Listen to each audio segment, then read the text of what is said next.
করার জন্য গোটা দেশ থেকে মোট 50 জন পুরোহিতকে বেছে নেওয়া হয়েছে, যাদের নিয়ে 6 মাসের ট্রেনিং পর্ব চলছে।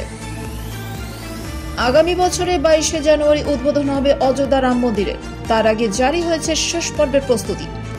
আপাতত বাকিদের সঙ্গে সেই অনুশীলনেই ব্যস্ত মোহিত।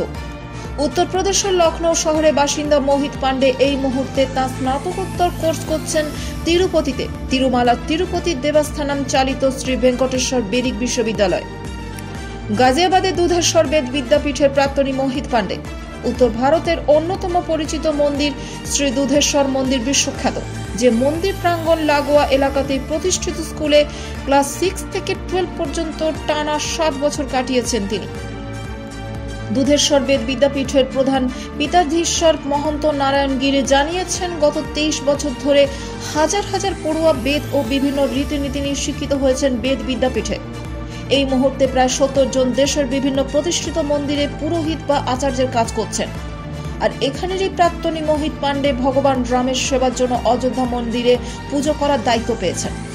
দুধেশ্বর বেদ বিদ্যাপীঠে জীবনের প্রথম ও সব থেকে গুরুত্বপূর্ণ সময়ে শিক্ষা গ্রহণের পরে তিরুপতি শ্রী ভেঙ্কটেশ্বর বেদিক বিশ্ববিদ্যালয়ের পড়ার জন্য যান মোহিত।